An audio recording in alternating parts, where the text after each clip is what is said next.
This program is produced by Eagle Mountain Apostolic Resource Center. To find additional episodes of this program, as well as other content, visit eaglemountain.tv. You gotta wave to him. Gotta wave like this. I'm not waving. Try waving. That's cheesy.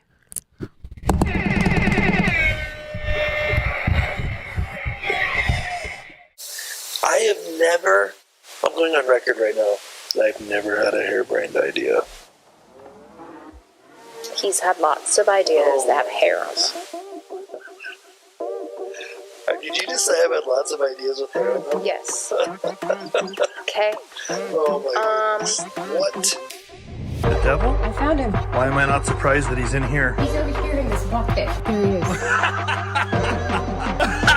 Mr. Sin! Not bothering us anymore. How are you doing there, Foxy? Such a beef wit. Do you know who you're talking to? I'm Mr. Sin. You can't talk to me like that. You don't have to be rude. I said beef wit. Beef wit, that's even worse. No, I'm not a fan of that, but I am a fan of finding out what you're doing after this show. Maybe we could go grab some drinks or something. What do you say? No thanks. Hey everyone, welcome to Together We Build. My name is Chris Behnke, and I'm here with Prudence O'Haire. Hey, I like how you did that. I like how you introduced yourself. Yeah, well, I thought that's what I was supposed to do. I love that. So tell us a little bit about yourself, Prudence. That was awesome. This is, you know what this is? Did you know what this is? You don't? This is episode 26 of season 3. Oh, that's right. We're closing in on year 3. Yeah. I mean, they're not really years. They're more like seasons. It's really amazing that have taken a year. That many things to talk about. Oh, you know what? We're just getting started. We're getting 5 cheers for that. So, episode 26, I think that this has been incredible. We switched formats here to the table. I think going forward, we're going to use the table because we have all this stuff, and like lounging in the couch is a little bit difficult. Mm-hmm. Although I think we may need to get an actual Buckley cam because they can kind of see him in your camera, but he needs his own camera. Yeah. So for season 4, we're going to have a Buckley cam. I'll have y'all know he has a nice pink nose. We could get a Buckley cam and it could be kind of like Rudolph's nose. People could check to see how bright it is. They could use it to determine how their day is going to go. The brightness of Buckley's nose. No, that's a little bit weird. Oh, I mean, just, it's kind of just keeping an eye on the nose. Yeah. Not that isn't weird. That is actually totally weird. I think the Buckley cam would be more for comic relief and things like that, not necessarily so people can tell what the weather's going to be that day, but whatever you think. Okay, so we've got trivia. I've got trivia, but you also have trivia, but we're going to launch into this next season with better trivia. And also I think maybe we'll watch a video or two, here and there as well. And what is happening? Why are you alphabetizing cough drops right now? Well, I'm not. I'm just lining them up. I am just coming down. You may or may not this have side a cold. Of the mountain with a minor cold, so the back side of the mountain. I'm going to do the best. Is that the recovery side or the? Yes, the recovery. So you're side. Coming down off the cold mountain. Yeah, I don't. The sniffles. I seem Mount to sniffles. have been the only one in the family that's gotten it, so I don't know. I don't remember vigorously licking my fingers or hands. Okay, that's disgusting. And you said that right as I was touching my face. Yeah, you shouldn't do that. I can't. Spread the germs. No, I need to. Okay, let's kick this off with some trivia. What is the shortest verse in the Bible? Oh, yes. Jesus wept. Nailed it. Excellent job. Okay, so that's a religious trivia fact. And then how about what is the most popular month for weddings in the United States? This is our relationship trivia. June? Oh my goodness. Which, isn't that kind of dumb because that's when graduations are? It's kind of bad. Packed. It's kind of bad planning. It's pretty packed on wedding people. Yeah. I feel like fall's better, to be honest with you. Here's general trivia. What is the only mammal that can fly?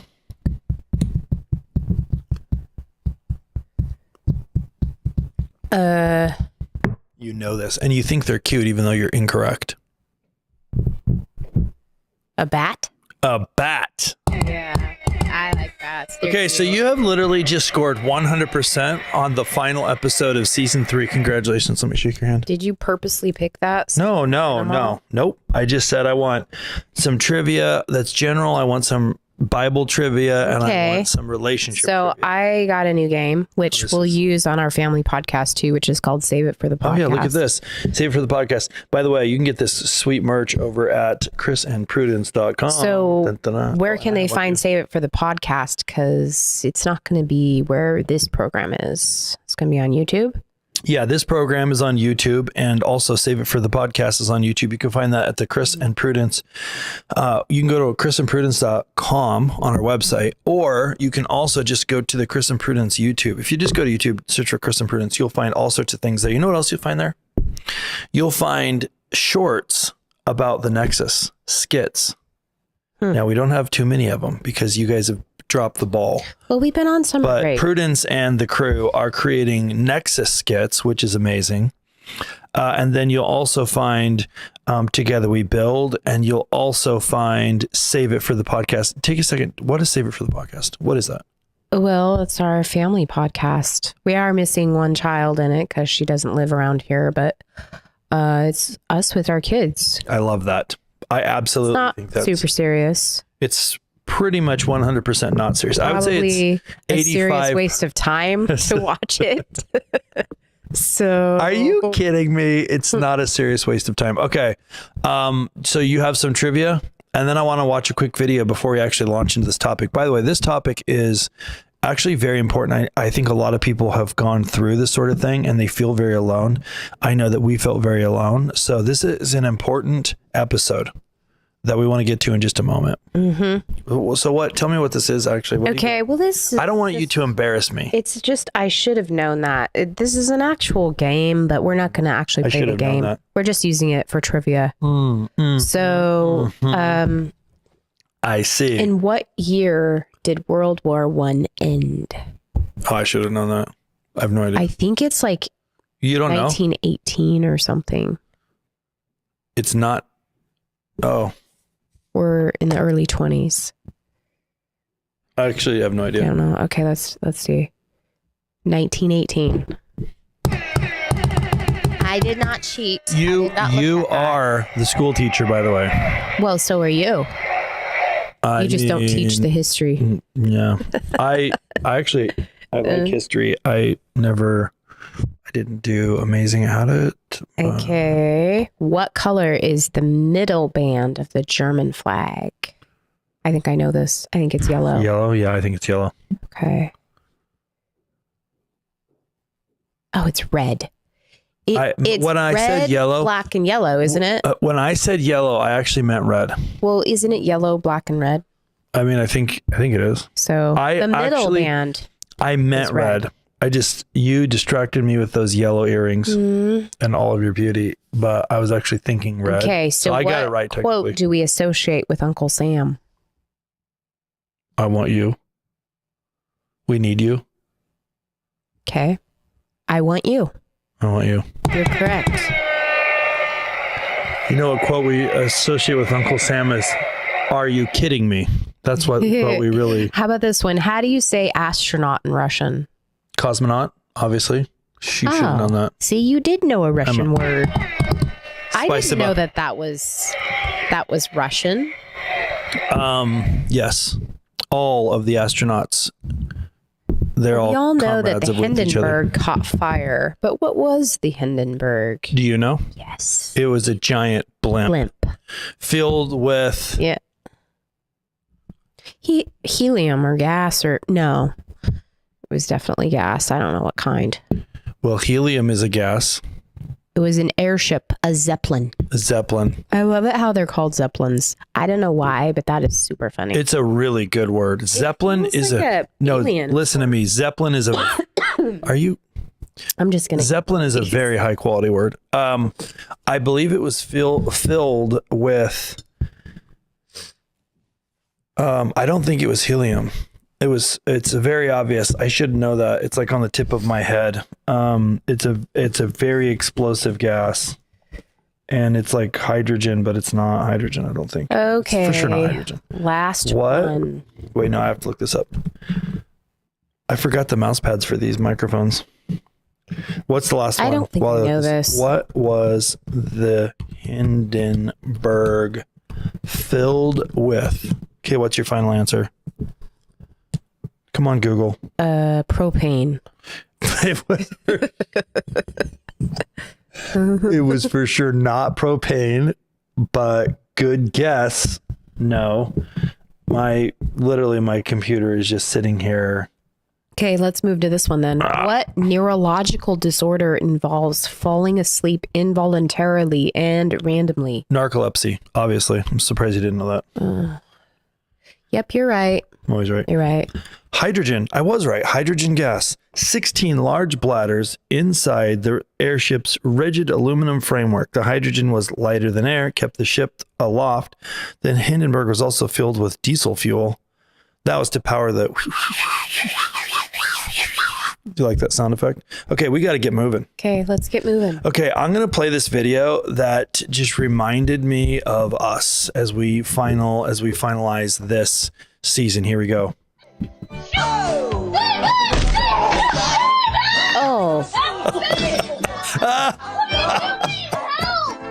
So the auto door closes on her.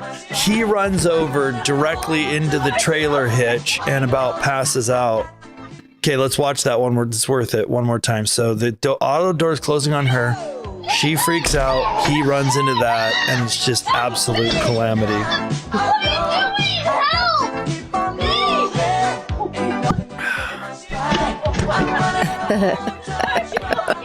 That is literally one of those moments where you get past the pain and you just start laughing. My shin hurts. That is all you can do. Literally, my shin hurts looking at that. And I feel a little bit sick to my stomach. Have you ever run into a trailer hitch like that? Yeah. What do you think about that?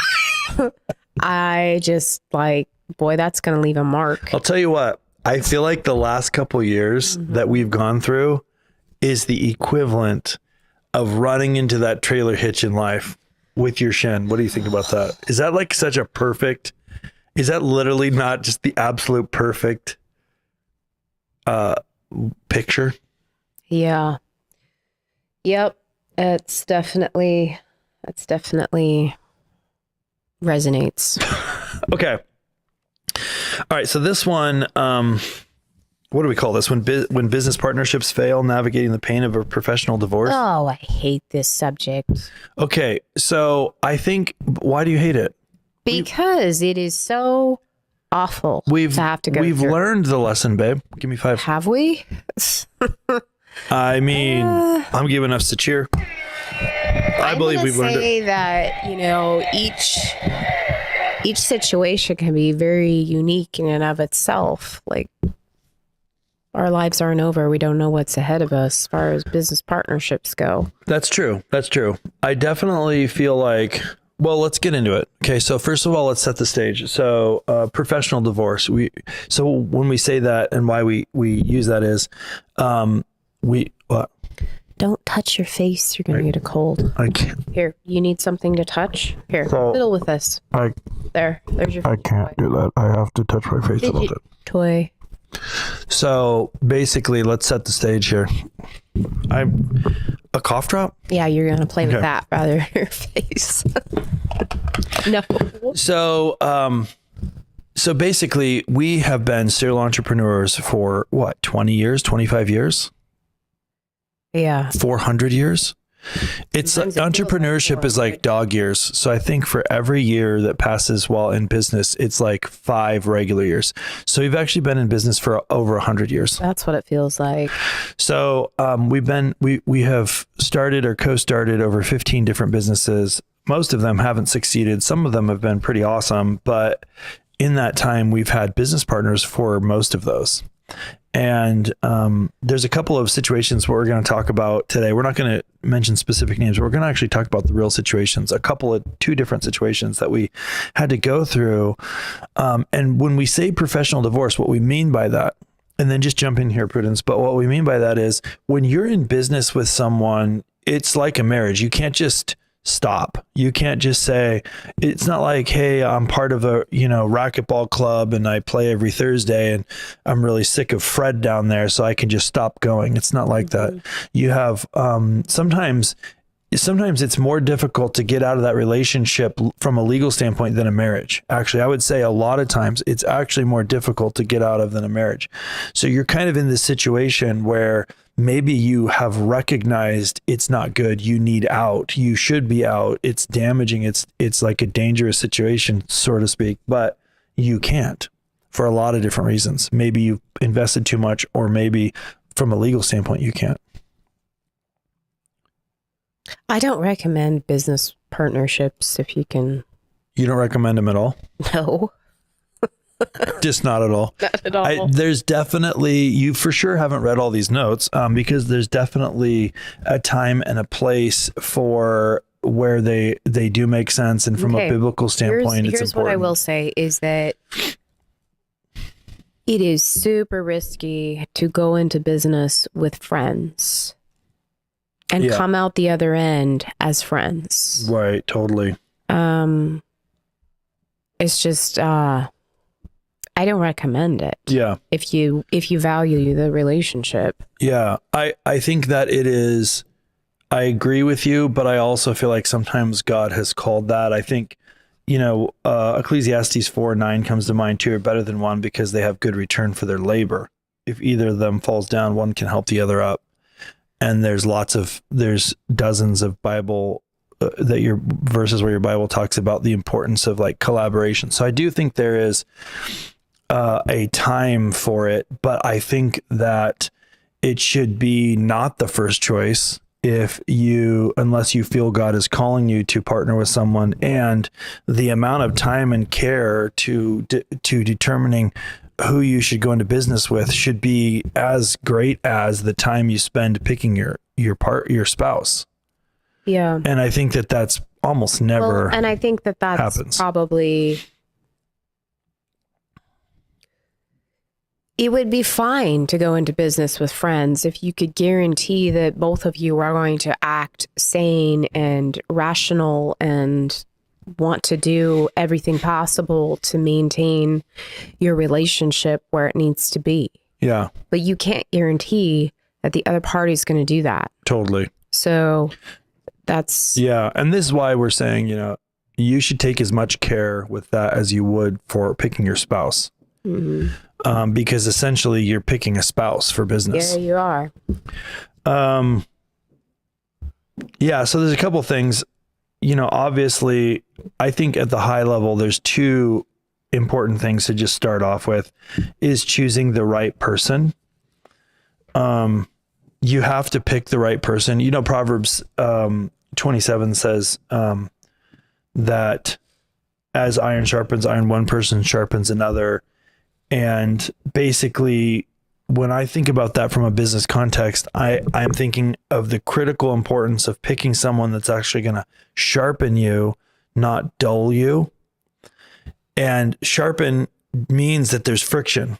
So you don't have to agree on everything. In fact, you can't agree. You need to complement each other, which means you're going to come up against each other and have conflict, but it should be a sharpening kind of conflict where at the end you both arrive at a better situation, not a dulling conflict where you both arrive at a worse situation. Okay. What do you think about that?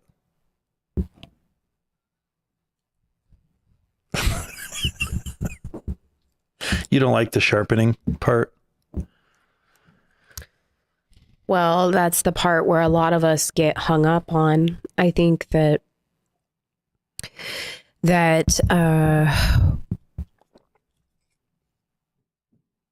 well, in our culture overall, we've been taught how to manage our relationships, and that's usually if somebody disagrees with us or doesn't like what we say, or we don't like what they say, then that means we're going to go ahead and wrap it all up and throw it in the trash, because the relationship can't obviously survive. Mm-hmm. And that is a huge fallacy that the devil has perpetrated. Yeah. So we take this in all places that we live.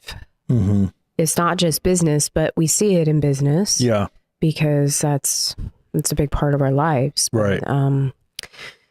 We shouldn't be running away from conflict. We should be figuring out, well, how do we resolve this in a peaceful way? Yeah. And come back and fix the break, whatever is there. Or maybe the other party has something to say that we haven't seen. Yeah. That is valuable. 100%. Yeah, I think the other thing too, before we get into some of these actual stories that are real life stories, is the critical importance of having legal agreements in place.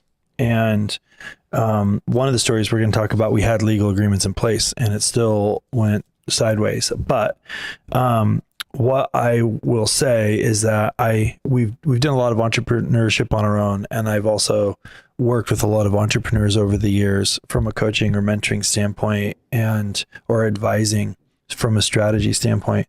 And what I have found that most people don't have an agreement when they start. And they say, well, we're just getting started. We don't even need agreement. We don't even know all the details yet. And the nice thing about agreements is that you can change them as often as you need to. So saying, hey, we don't know all the things yet, so we are not going to create an agreement, is actually a silly excuse to procrastinate making an agreement. And there's nothing that is as important as making sure you have an agreement, even if it's with your absolute closest friend that you know you can trust. You need to have an agreement in place for no other reason, if there's no other reason, so that there's clarity as you're starting things off. It is very important to ensure that there's clarity. And agreements doesn't mean you don't trust each other. Having an agreement actually helps facilitate trust between people in a very important way. It brings clarity. Well, at least it should. We should all be on the same page as far as what the agreement means. What were we watching last night? A clip from Judge Judy? Yeah. And she was reading this handwritten agreement between this girl and this personal trainer. And it was like, that's an example of an agreement that didn't bring clarity because it was nonsensical. Right. But a simple agreement helps bring so much clarity to the relationship and fixes expectations. And also, when things go sour and you take it to a judge or you take it to a lawyer, mediator, yeah, they're the ones that say, this is what this agreement says. Right. Regardless of what the other party is disputing. Right. Right. It's important. Super good. Okay. So let's dig into the first of these two stories. We're going to talk about two stories today briefly. We're not going to name specific names, but speaking of legal agreements, let's start with the one where we had a legal agreement in place right from the very beginning that didn't matter. Actually, in both these cases, we had legal agreements in place, but we had a business and it had been running for several years with someone else. And it was going really well. And a third party that knew everybody involved with the first business came in and wanted to start an adjacent business. So for example, in this case, they wanted to start a skincare line that was an adjacent business to the fitness company that we already had. So it was very complimentary. Super made perfect sense. It was something that we had talked about doing. And since we already had a strong brand, we had thousands of customers all over the world. It was a really great way to do it. Now, the person came to us and said, I know all about this product. and it's a passion of mine and I love it and I want to launch it, but I don't know much about business. And I really feel like together we could really help each other a lot. And we agreed. So we created an operating agreement, went into business with this person. And in the operating agreement, we stated for the first 2 years, we would invest our earnings from whatever profit there was in the business back into the business for advertising. So that's what happened. And the product took off, not amazingly, but it took off. And after, was it 3 years? Or four? Maybe even more than that. 3 or 4 years. Yeah. The person that came to us and we originally founded, everything was going well. The product, by the way, was named our brand. Yeah. It was actually the same brand of the company that had been in business for years before this started. But after a few years, they came and said, we're no longer part of this. Mm-hmm. You have no ownership of it and didn't help enough. And you have nothing to say about it, and you have no ownership of it. Now, what was really interesting about this is we had been friends with this people since childhood, right? Mm-hmm. And so this is an example where we went into business with some friends. We felt like we were fairly well aligned in our Christian beliefs. I mean, I honestly don't know how well, but grew up together in the church, and all of a sudden, even with a clear legal agreement in place, they decided one day that they were on their own and we didn't have any part of it, which it was an ironic situation because their product was actually named our brand. Mm-hmm. So what do you have to add to that, Prudence? And the contract meant nothing to them. It was absolutely as if it was irrelevant. Never made. It was irrelevant. Never made. A signed legal operating agreement by both parties. And, we had that operating agreement in place before we actually launched anything. It was almost as if their emotions, they decided their emotions were going to trump the legal document. Yeah. So that's what happened. And then just to wrap up the story, and then I want to talk about several different aspects of it, Prudence, but just to wrap up the story. So what happened then was we pushed back. We had several phone calls that went nowhere because we would read the operating agreement and they would say, oh, that's irrelevant. Yeah. It doesn't matter what that says. Yeah. And again, the irony is like the product was named from our branding. It was our branding with a legal trademark and everything with the U.S. Patent Office. So it was just a super bizarre situation. What happened is nothing moved forward. We didn't actually, after we realized the relationship was gone with a lifelong friend. Yep. And it kind of seemed like it was irreparable. Then we went to an attorney who was like, all right, let's sue these guys. We're like, no. We don't actually want to sue anyone. What we want is for our investment of our brand, we want the formula and we want this to stop and they can no longer do this. And that's it. Like, it's just fine. Let's just part ways. And, we drafted a letter with all that, and they just kind of were like, no, we're not going to do that. So we just worked with the attorney, and the attorney's like, I guess we're going to have to sue them. And we were very clear with the attorney. That's fine. We can move down this path, but our goal is not to sue them. Our goal is to actually do a cease and desist and just kind of end the relationship. Right. But we're going to use the threat of a lawsuit. And the crazy thing is that this lawsuit it was going to be a multi-$100,000 lawsuit, and it just kept going farther and farther and farther until finally they realized, gosh, we got to hire an attorney. And 3 days after they hired an attorney, it was all done because their attorney looked at everything and said, you guys are insanos. Yeah. Just give them the formula and pay their attorney fees, because we actually didn't want to have a lawsuit, which we could have easily won. Yeah. Super easy. How was that? Yeah. Yes. But that wasn't our intent. Our intent was, wow, we didn't think you we now realize you weren't who we thought you were. Yeah.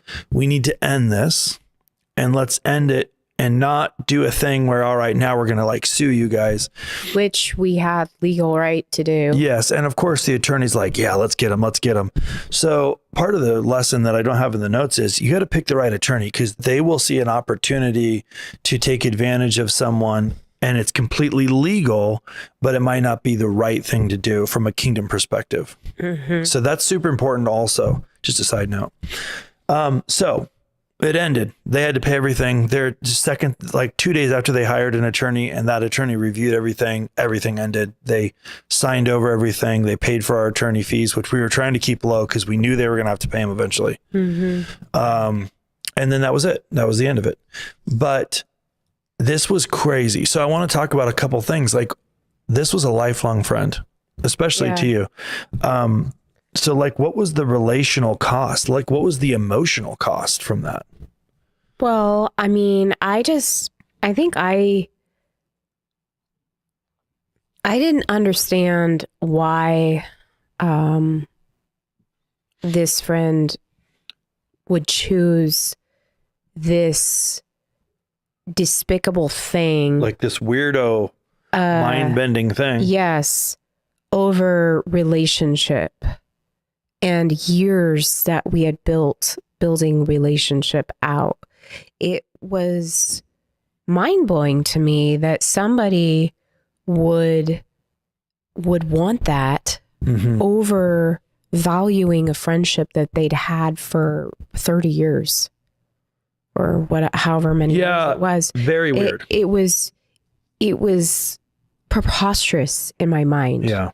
And, and it was like, they had to decide on their end that they wanted to come back and make peace with our relationship, and they wouldn't. Right. They didn't. So from a kingdom perspective, what would you say? Because I guarantee you right now, there are people that are like, wow, that sounds similar to the thing I went through. What would you say to them? And then we're going to go on to the second and bigger story. Well, you can't force people to do what they don't want to do. Mm-hmm. And if they're telling you who they really are, I guess you better believe them. You mean through their actions? Through their actions, through their inability and unwillingness to come back and say, hey, I'm sorry, we were wrong, and I'd like to repair our relationship. Yeah. What can I do? Right. This is what God would want for us. A reconciliation. And that didn't happen. And so it's extremely disappointing and hurtful when people choose things like money and anger over or power over control. Stuff like this. Yeah. Over valuing their relationship with you. Yeah, totally weird. Totally weird, because we weren't talking about millions of dollars or even hundreds of thousands of dollars. Absolutely not. We're talking about hundreds of dollars or maybe thousands. And so it wasn't like, look, I got to protect my family. There's $7 million at stake. It was nothing like that. No. It's like, it's mind-boggling, but it just shows you the importance of understanding at a much deeper level than you might think is needed who you're getting into business with. Yeah. Let's pivot to the second story. So the second story spans over the course of over a decade.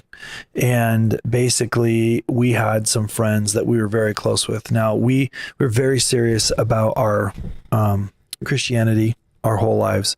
Very serious about, we weren't and never have been just Christians on Sunday. Like, we believe Jesus died for us and that he is our Lord and Savior. And that is woven through every part of who we are, all 7 days in everything. And the sad thing is that a lot of times it's hard to find people that are like that. And so we had a hard time finding friends that cared and loved Jesus as much as we did. We had lots of acquaintances that, loved Jesus, and we hung out with them, and that was cool, but we wanted some like real deep friends.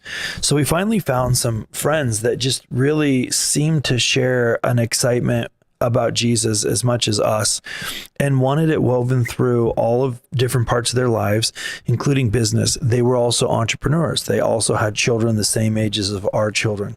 So we became very close to them over a several year period. They became our closest friends by far. And we spent a lot of time with their family. We went on vacations together with their family.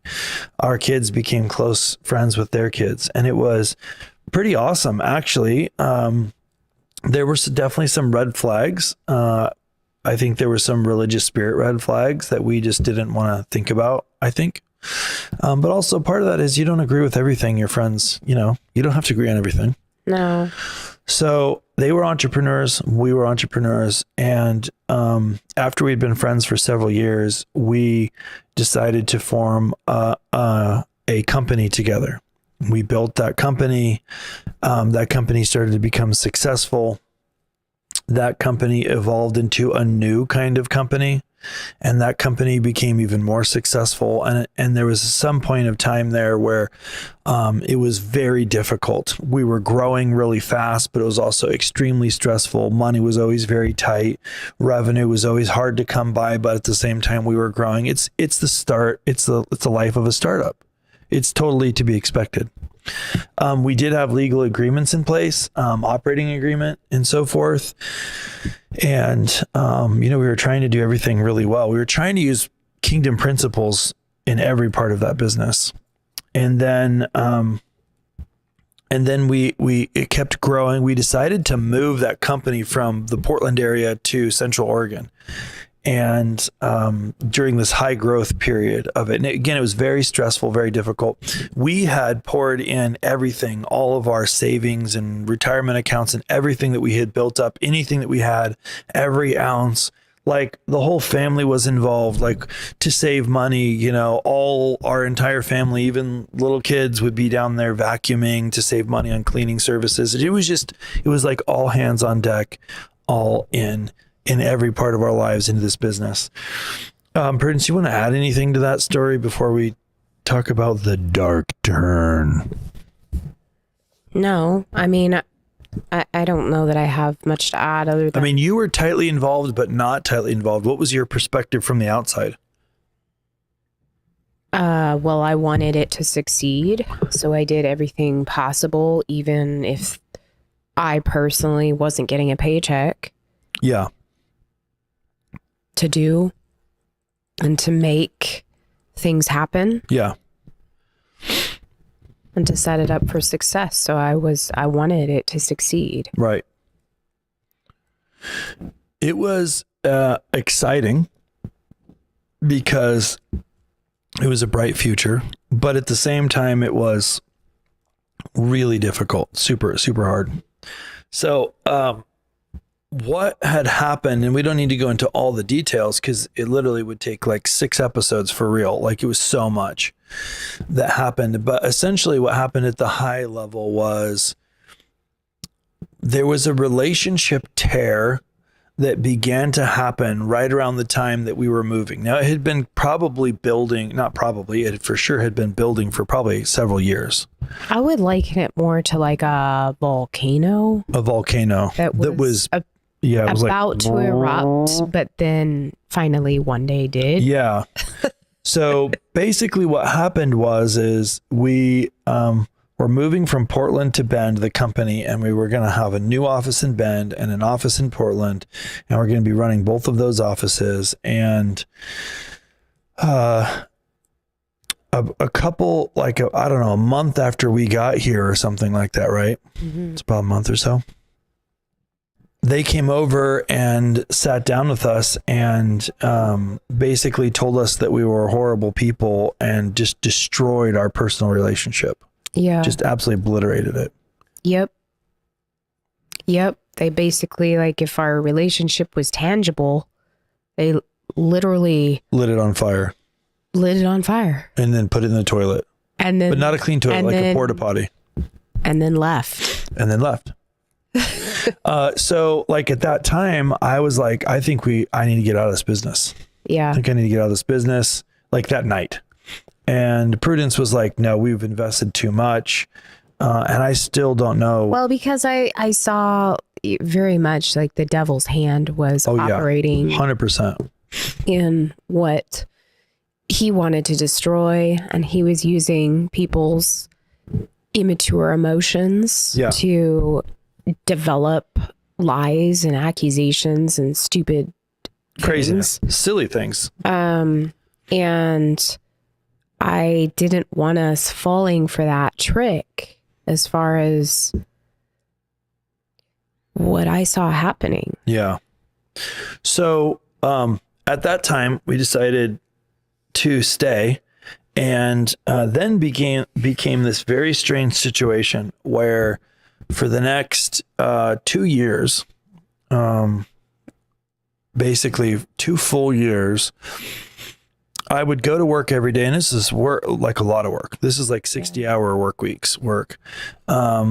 And kind of have this awkward scenario where they had destroyed the relationship, but I still had to work with this person that used to be my best friend, but still kind of was, but wasn't because of the horrible relationship situation.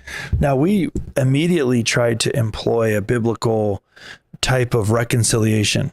And we immediately recognized that this was kind of like a marriage. So really what we wanted was a Christian marriage counselor to come in, meet with the 4 of us, and really help us walk out reconciliation. And that never happened, never happened. And there was a lot of bizarre pushback, like we can't let anyone know. Our character has to stay clean. We'll have to find someone from out of town because no one from in town can know that we're like having this problem. It was very bizarre. There's an incredible amount of shame that kind of surrounded that. And we're like, look, that's cool and everything, but we need to fix this.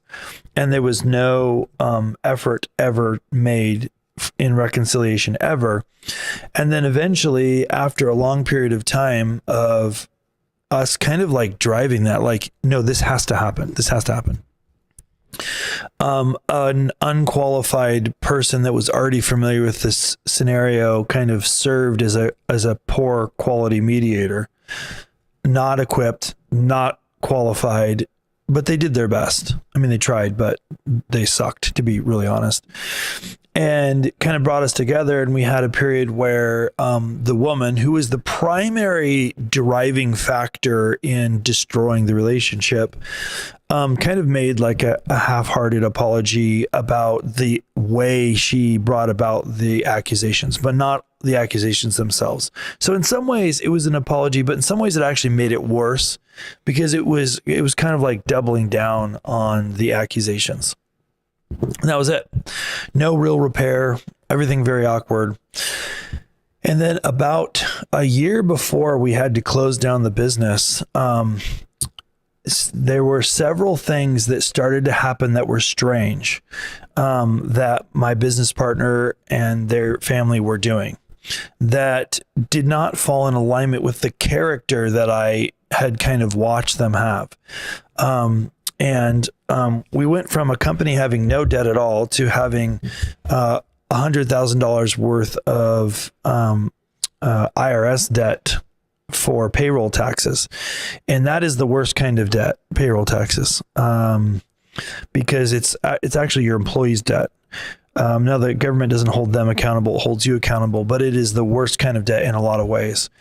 And that was really essentially because our business partner, who had a majority share of the company, had continued to decide to pay himself more and more and more and more and more, while we took less and less, and while the company was struggling financially. And then eventually one day the IRS showed up actually with badges and shut the whole thing down. And they kind of allowed us to continue to try and operate the company, to scale it back. We could no longer pay ourselves. But the thing that's crazy about all that is during that time, I recognized my inability as a minority shareholder to actually be able to decide things and say, no, if we continue down this path, we're going to go out of business. We're going to go bankrupt. Oh, yeah. We're going into debt. We were powerless to make decisions, and we were doomed if we left. So it didn't roughly matter. A year before, I had a series of meetings with an attorney. I hired an attorney, had a series of meetings with them, and said, I got to get out of here. I got to get out of here because I feel like this person is driving the company into more and more debt, and there's nothing I can actually do to prevent it. Yeah. And the attorney said, hey, you can't get out because, you can, but you'll still be legally responsible because you have, at the time we had roughly 30% ownership of the company. You have a lot of ownership. So the IRS is going to stick you with a financial obligation. Creditors will stick you with the financial obligation. But I didn't have enough authority to actually affect change. My business partner was kind of doing whatever he wanted, paying himself trapped. $15,000 plus a month. And it was just crazy. It was just crazy. So we were trapped, and the attorney said, look, I recommend, unless you want to personally sue this person, which again, maybe we should have, but we didn't. Because that would have immediately stopped the company also, which would have just perpetuated. So his advice, the attorney's advice was stay in there, do your best to affect change in the positive direction and do a course correction, because if you just quit, you're still liable. Right. So basically, you're not getting off the boat at all. So if the boat goes down, start bailing water out. You're going start down with it. And that's what happened. And then as that happened, the IRS came in, we began working with them. Then my business partner and his wife began doing illegal things, lying to the IRS, not paying the mortgage on properties that they owned where they had rent coming in, which is fraud, like hiding assets from creditors that were trying to repossess them, and just mind-boggling things. So that all ended up collapsing, and we negotiated with the IRS for that debt, had to file personal bankruptcy. We had no personal debt. We had to file personal bankruptcy and negotiate with the IRS for over 4 years. Yep. It was one of the most difficult things we have ever gone through. Absolutely horrific. We actually had to go to counseling because remember, this was like our closest friends. That relationship got destroyed. We stayed in, kept pouring in, could not get any reconciliation. And then everything that we had poured, basically 10 years of our life into, all of our savings, everything collapsed over the course of a very short amount of time, 6 months. And then we're kind of left there like Job in a pile of rubble, picking our sores, trying to figure out, how is this possible? It must be our fault. We had to go to counseling, and it was traumatic and painful. Like, it was absolutely horrific. Your thoughts on that? I think that a couple of the hardest parts was the same piece where it's like, hey, I thought that these guys were professing Christians, but they're really not presenting themselves as that in these certain circumstances. So they're definitely picking and choosing what they want to do or feel like doing. And that was very disappointing to me. Yeah. Because we could have presented a restoration of relationship. Oh, it could have helped a lot of people. That would be very helpful to the world and to other people in the Christian world. But because they were too good for outside help, and they obviously didn't really want to restore anything, we got left with high and dry, basically. Yeah. And we couldn't talk to people within the company about it. We couldn't talk to anyone else because they didn't understand what we were going through. It was such a huge, monstrous thing that we didn't know anyone who had walked through the same fire, and no one could give us advice on how to manage our emotions, how to feel about it, what to do, how to move forward.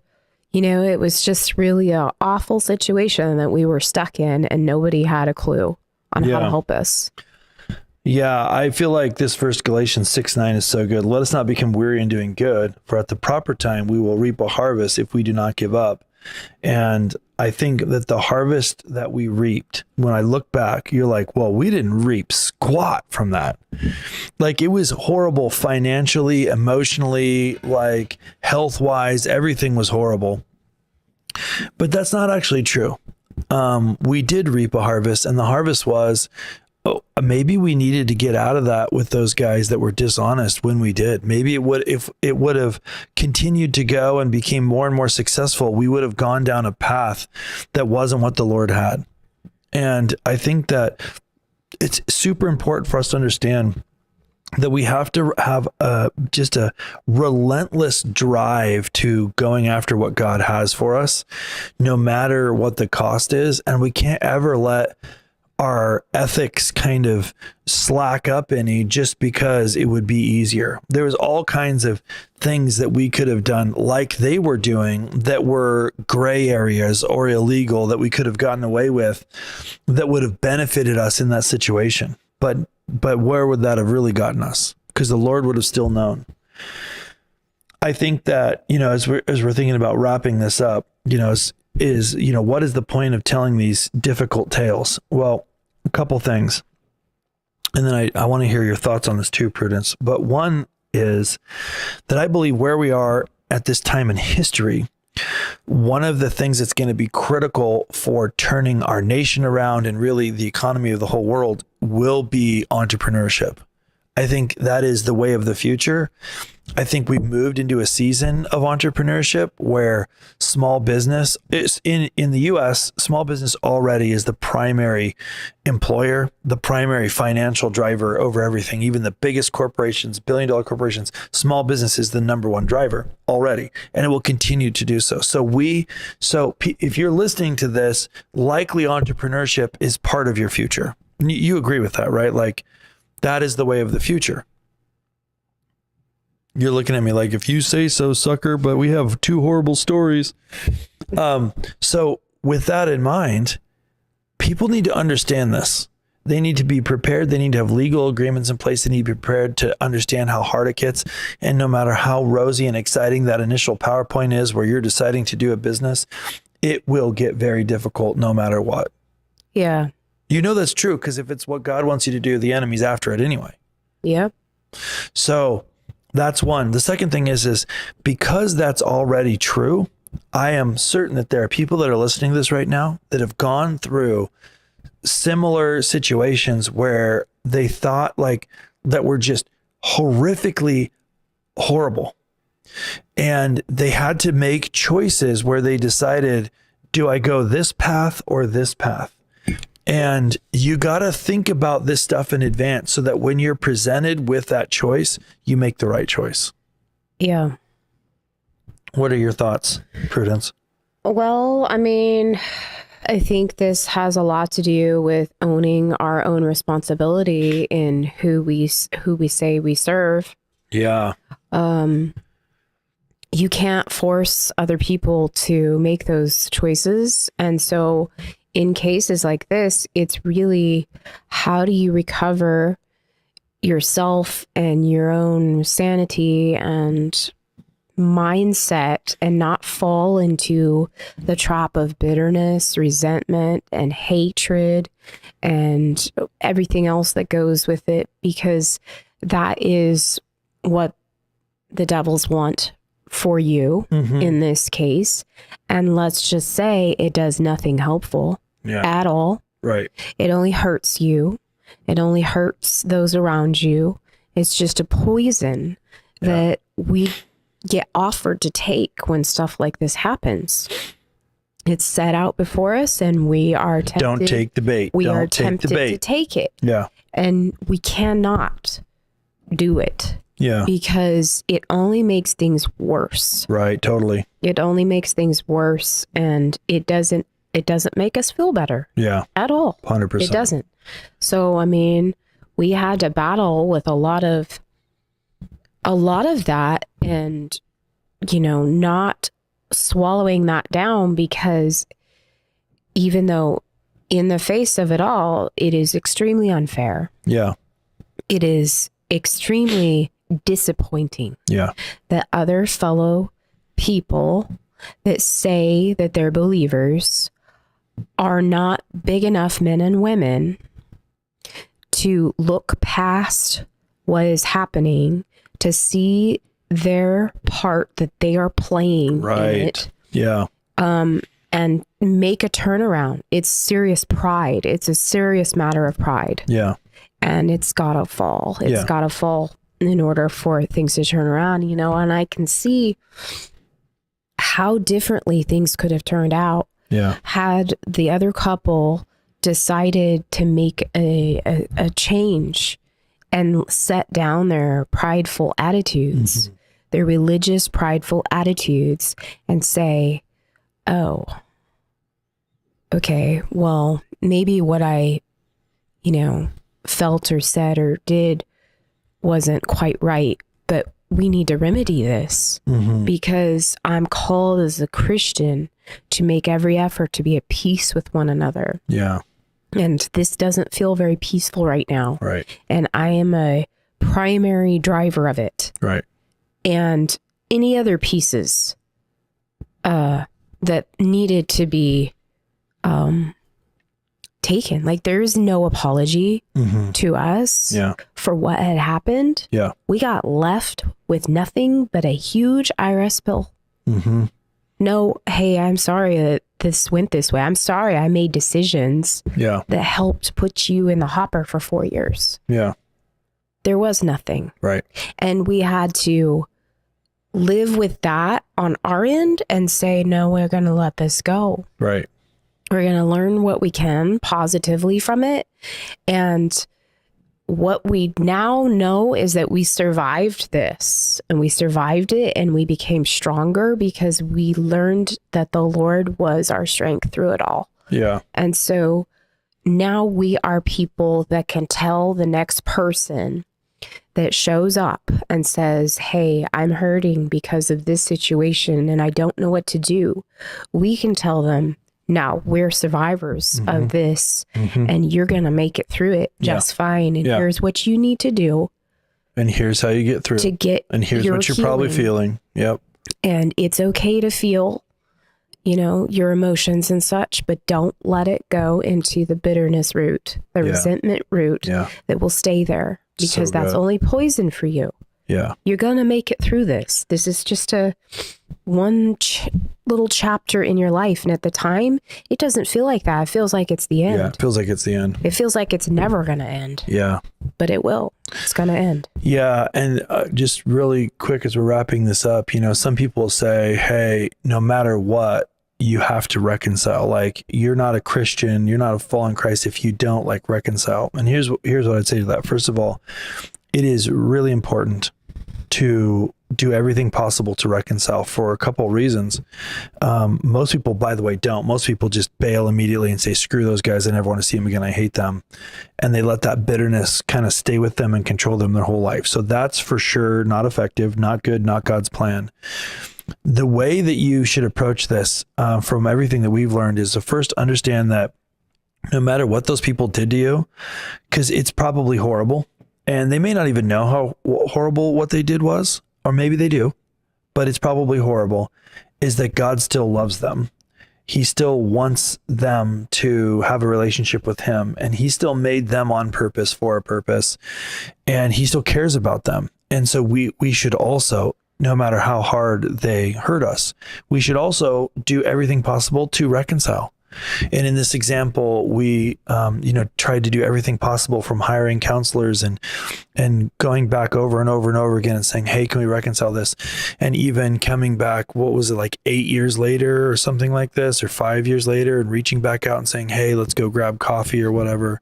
How many years later? Oh, no, that was probably 2.5 after the business closed. 2.5, but like 4 or 5 after the initial breakup, going back and trying again.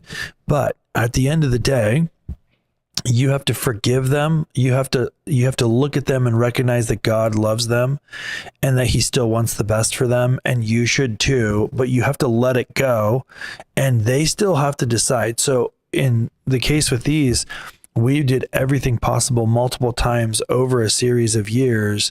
There's no way to reconcile it, and you have to just let it go. And that's actually scriptural as well. There's a point that's all you can do. You kick the dust off your sandals and go to the next town. You have to make sure your hands are clean on your end. Because what you don't want is for Satan to just throw a rock around your neck and say, you got to reconcile this. The Bible says, and then you don't move forward what God has for you. Right. Or feel shame. Because you couldn't. In some cases, you can't. You can't reconcile. Yeah. The other party's not willing to. That's right. There's nothing you're going to do about it. And you can't carry the shame of their actions and decisions towards you. So you cannot let Satan put that shame on you. You have to let it go.